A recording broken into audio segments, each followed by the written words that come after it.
Amen.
തൻ്റെ കുരിശിൻ്റെ അടയാളത്തോടും ദൈവദൂതന്മാരുടെ കമ്പനിയോടും കൂടെ വാനവേഗങ്ങളെ ദൈവസക്ഷനാവുകയും സ്വർഗരാജ്യത്തിൻ്റെ വാതിലുകൾ തുറക്കപ്പെടുകയും മരിച്ചവരും ക്ഷീണായി കവടങ്ങൾ ഉയർക്കുകയും ദുഷ്ടജനങ്ങൾ നീതിമാന്മാരിൽ നിന്ന് വേർതിരിക്കപ്പെടുകയും ചെയ്യുന്നു.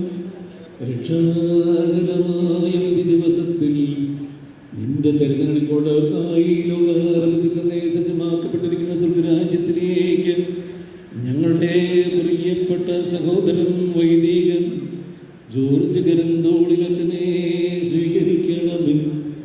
ഞങ്ങളിലും ഞങ്ങളുടെ സമൂഹത്തിലും നിന്റെ കൃപയും അനുഗ്രഹവും നിരന്തരം വസിക്കുവാകട്ടെ, ഇപ്പോഴും എപ്പോഴും എന്നേക്കും.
മിശിഹായ്ക്ക് സാക്ഷ്യം വഹിച്ച് ഭൂമിയിലെ ജീവിതയാത്ര പൂർത്തിയാക്കിയ തൻ്റെ മുമ്പിൽ സ്വർഗത്തിൻ്റെ കവാടം തുറക്കണമേ എന്ന ജോർജ് കരുന്തോളച്ചൻ്റെ യാചനയാണ് തുടർന്നുള്ള പ്രാർത്ഥനകൾ സൂചിപ്പിക്കുന്നത്. ഭക്തി നിർഭരമായ പ്രാർത്ഥനകളിൽ അച്ഛന് വേണ്ടി പ്രാർത്ഥിച്ചുകൊണ്ട് നമുക്ക് പങ്കുചേരാം. അഭിമന്യ മാർ തോമസ് പിതാവേ, MCBS പരംപ്രസാദ് പ്രൊവിൻഷ്യൽ ഫാദർ ജോസഫ് കൈക്കേലച്ച, മറ്റ് പ്രൊവിൻഷ്യൽ അച്ഛന്മാരെ, ജനറൽ കൗൺസിലേഴ്സ്, കരുന്തോളച്ചൻ്റെ അമ്മച്ചി, കുടുംബാംഗങ്ങളെ, വൈദികരെ, സിസ്റ്റേഴ്സ്, മാതാപിതാക്കളെ, സഹോദരങ്ങളെ, നമ്മുടെ ഏറ്റവും പ്രിയപ്പെട്ട ജോർജ് അച്ഛൻ്റെ അപ്രതീക്ഷിതമായ മരണം MCBS സഭയെ മാത്രമല്ല അച്ഛൻ്റെ കുടുംബത്തെയും അമ്മച്ചിയെയും അതുപോലെ അച്ഛനെ സ്നേഹിച്ചിരുന്ന ആയിരക്കണക്കിന് ആൾക്കാരെയും ദുഃഖത്തിലാഴ്ത്തി എന്ന സത്യം നമ്മൾ ഇപ്പോൾ അനുസ്മരിക്കുകയാണ്. അച്ഛനെക്കുറിച്ച് ചിന്തിക്കുമ്പോൾ എൻ്റെ മനസ്സിൽ ഓർമ്മ വരിക, കത്തുന്ന ഒരു മെഴുകുതിരിയായിരുന്നു അച്ഛൻ. എന്നാൽ അവസാന ഭാഗം പെട്ടെന്ന് കത്തി തീർന്നതുപോലെ തോന്നുന്നു. അച്ഛൻ തൻ്റെ സമയവും ആരോഗ്യവും തനിക്ക് ലഭിച്ച എല്ലാ ദൈവകൃപകളും മനുഷ്യരുടെ നന്മയ്ക്കായിട്ട് അച്ഛൻ അർപ്പിച്ചു. MCBS സന്യാസ സഭയിൽ നല്ല ഒരു സന്യാസ വൈദികനായിട്ട് ജീവിച്ചു. നല്ല ഒരു ധ്യാന ഗുരുവായിരുന്നു. നല്ല ഒരു ആത്മീയ നേതാവായിരുന്നു അച്ഛൻ. അതുപോലെ ദിവികാരക്ഷ സഭയിലെ സുപ്പീരിയർ ജനറലായിട്ട് 6 വർഷക്കാലം അച്ഛന് സ്തുതകമായ സേവനമനുസരിച്ചിട്ടുണ്ട്. അച്ഛൻ തൻ്റെ ജീവിത ബലി ഏറ്റവും നന്നായിട്ട് 100% ആത്മാർത്ഥതയോടെ പൂർത്തിയാക്കി സ്വർഗപിതാവിൻ്റെ അടുക്കിലേക്ക് യാത്രയാവുകയാണ്. നമുക്ക് എല്ലാവർക്കും വേദനയുണ്ടെങ്കിലും സ്നേഹത്തോടെ സന്തോഷത്തോടെ നമുക്ക് അച്ഛനെ സ്വർഗത്തിലേക്ക് യാത്രയാക്കാം. അച്ഛൻ ദൈവം നൽകിയ എല്ലാ നന്മകളും ഓർത്ത് നമുക്ക് ദൈവത്തിന് നന്ദി പറയാം. അച്ഛനിലൂടെ നമുക്ക് ഒത്തിരി നന്മ ലഭിച്ചിട്ടുണ്ട്. അതെല്ലാം ഓർത്ത് ദൈവത്തിന് നമുക്ക് നന്ദി പറയുകയും അച്ഛൻ്റെ ആത്മശാന്തിക്കായിട്ട് പ്രാർത്ഥിക്കുകയും ചെയ്യാം.